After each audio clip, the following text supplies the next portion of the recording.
Muri iryo minsi Yesu yabariye abigishwa biwe ati, ntimusimbwe n'umutima, muremera Imana munyemere nanje. Mu ngoro ya Data hari ibibanza vyinshi, ahandi ho nari kubibabwira, kuko ngiye kubategurira ikibanza, nzoheza ngaruke mbajane hafi yanje, kugira ngo aho ndi habe ariho muba namwe. Kandi aho ngiye murazi inzira irorayo. Toma amubwira ati, Mukama, ntituzi iyo ugiye, inzira irorayo twoyimenya dute? Yesu aramwishura ati, jewe ndi inzira, ukuri n'ubuzima, ntawe uja kwa Data atanciyeko. Dushemeze ijambo ry'Imana.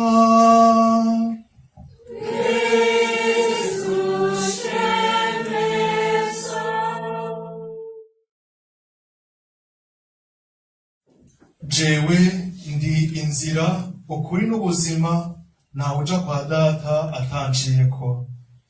Bakunzi b'Imana, Yesu ariko arivuga uwo ari we, ariko aratwereka yuko kugira ngo dushobore gushikira Data dutegerezwa guca kuri we. Kanatsinda Imana yatwimenyesheje umwana wayo w'ikinege Yesu Kristo. Kugira ngo Imana ize kubana natwe yaciye muri Yesu Kristo. Kandi kugira ngo dushikire iyo Mana dutegerezwa guca kuwo yarungitse umwana wayo Yesu Kristo. Ntawe ushobora rero gushikira Data adaciye kuri Yesu. Kandi Yesu nawe akaba ari inzira, akaba ari ukuri n'ubuzima. Uwushaka kuba umugendanyi wa Yesu, kuba vy'ukuri uwa Yesu umwana w'Imana, ategerezwa kugendera mu nzira Yesu, ategerezwa kugendera mu kuri.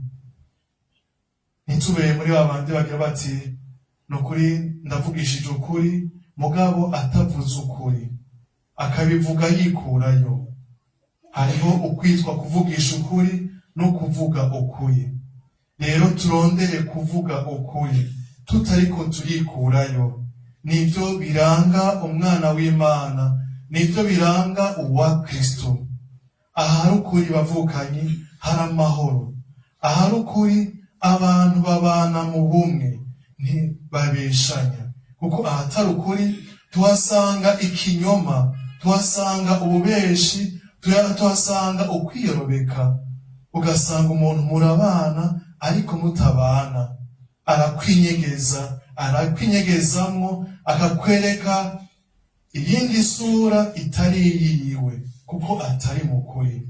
Agomba kwiyereka ko ari umuntu mwiza, mugabo mu mutima ari umuntu mubi. Ahandi ho bavukanye, iyo haba hari ukuri mu mitima yacu, mu Burundi bwacu, nta bwicanyi buba buhari, nta kwipfuriza inabi mugenzawe iba bihari, kuko twese tuba tugomba kugendera mu kuri, tuba tugomba kurangwa n'ukuri. Ahandi ho usanga harimwo ibiturire, harimwo ukunyanganya uwundi, harimwo kunyegeza amadosiye rimwe na rimwe mu butungane, canke amadosiye rimwe na rimwe muri ibi na biriya mu buzi butandukanye, kuko nta kuri kuba kurimwo. Ahari ukuri hari umuco. Yesu rero ni umuco, aratubwiye yuko ari ukuri ari ubuzima. Natwe turondere rero kuba mu kuri kwiwe, kugendera mu kuri kwiwe. Muri ino nkuru nziza arabwiye abatumwa, ino nkuru nziza niyo kubwira abatumwa ivyimirije kumushikira, ariko asa n'ubagabisha, n'ubaremesha, n'ubakomeza.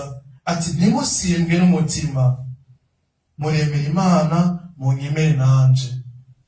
Ababwira ati, ntimusimbwe n'umutima, kuko azi ibibarindiriye, azi ibizobashikira. Mugabo ariko aravuga ati, ntimusimbwe n'umutima, ndi kumwe namwe. Kandi ntimusimbwe n'umutima, nimwanyemera muzotsinda. Nimwemere Imana yantumye, munyemere nanje. Ivyo vyose muzobona muzobitsinda kuko mwanyemeye, kuko mwanyakiriye. None rero natwe bavukanye ntimusimbwe n'umutima. Twavyumvise mu gisoma ca mbere aho Pawulo mweranda bw'ishengero ingene ishengero ryagurishije umwana w'Imana, ingene Pilato yatanze umuntu w'intungane amubamba ku musaraba kandi atakibi yamubonyeko. Yararemerewe n'abantu, abantu buzuye ikinyoma, nawe araba muri ico kinyoma, ntiyemera gushingira intahe ukuri, aratanga umwana w'Imana. Mugabo Pawulo mweranda ariko arabaremesha ati umwe yabambwa, umwe babamba ni muzima, yaratsinze urupfu.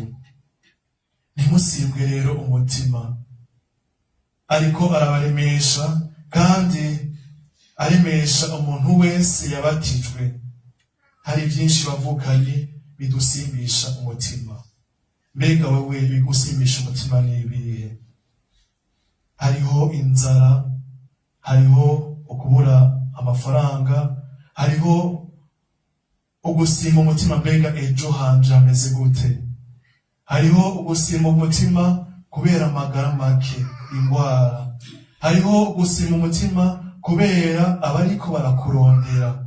Ariko bavukanye, niwaba uri umwana w'Imana, niwaba warakiriye Imana n'uwo yatumye Yesu Kristo, araguha kubitsinda.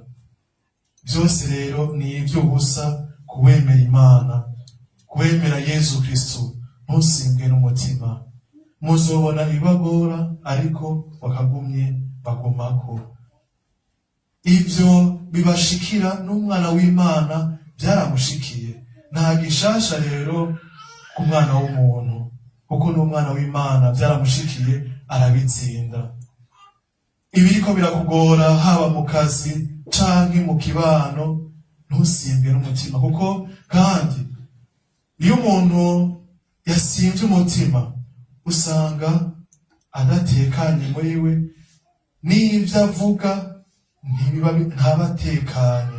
Ndetse iyo umutima wasimvye n'ingingo afata ingingo atiyumviriye, afata ingingo bukwi na bukwi, kubera umutima ntubutekanye. Muri iki gihe imigambwe yaratanguye kwiyamamaza, hariho benshi imitima idatekanye, hariho benshi baguma biruka hariya na hariya, bakibagira n'Imana, bakibagira ububaha ubuzima. Muri iki gihe bizobasimbisha umutima, bizodusindisha umutima ni byinshi. Hariho iyo migambwe, hariho amatora. Ariko bavukanye, byose tubihereze Imana, tuyemere, tuyereke ko tuyemera. Ibishika byose tubihereze Umukama adufasha kuvyakira no gutsinda, kuko hari igihe uzosanga ibyo wari wipfuza, ibyo wari ukeneye atavyuronse. Hamwe ugira uti mbega ko ntaronse iki, mbega ko nakatashikiriwe, umutima ntutekane, ugaca wirukira ahandi. Ariko Yesu Kristo aratwibukije muri no nkuru ati ntimusimbwe n'umutima, nimugume hamwe, nimwiture Imana, nimunyiture, nimunyihe. Kandi ibyo byose bibashikira nimwanyemera muzobitsinda. Kandi inyuma y'ubu buzima hariho ubundi buzima. Hari igihe twebwe abantu tubona ubuzima bwacu ari ngaho imbere yanje, ari ibyo mbona by'uno munsi, ejo ntituhabone, ejo ntituhanyotegwe mu Mukama. Ariko twihereze Umukama, kuko ejo hacu ni Imana ihafise mu biganza. Kandi ibyo byose vyodushikira ngo mu ngoro ya Data hari ibibanza byinshi. Nitwemera kuzira ukuri, nitwemera gupfira ukuri, nitwemera gushingira intahe ukuri, inkuru nziza ya Yesu Kristo, ntituzobura abaduhama, abatuburabuza, abatugira nabi, ariko nk'uko Yesu yatsinze natwe araduha gutsinda, kandi yaduhaye umugambo ko agiye kudutegurira ikibanza, ko mu ngoro ya Data hari ibibanza byinshi. Rero kubishikira si urukino rwa Roma, kubishikira no kubikorera vy'ukuri, gukorera Imana utabangikanije, kuba wewe n'Imana yawe, kuba vy'ukuri mu bunywanyi n'Imana, ntutere imigeri ibiri, ariko ukuguru kumwe kube amaguru yose ndetse abe mu Mana. Nivyashika rero ukazira iyo nkuru nziza, Yesu yaragiye kudutegurira ingoro, yaragiye kudutegurira ikibanza, natwe rero tuzoheza tugishikemwo, kizoshikwamwo n'uwo wese yamwemeye, n'uwo wese yamwakiriye. Nk'uko twavyumvise, uwakiriye Yesu arashobora gushikira Imana se, Data wa twese.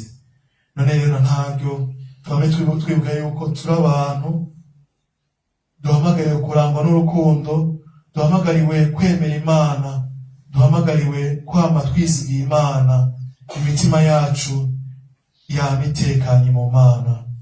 Turondere gushinga intahe ukuri mu bitugora byose, kuko Imana iri kumwe natwe mu buzima bwacu bwose. Amen.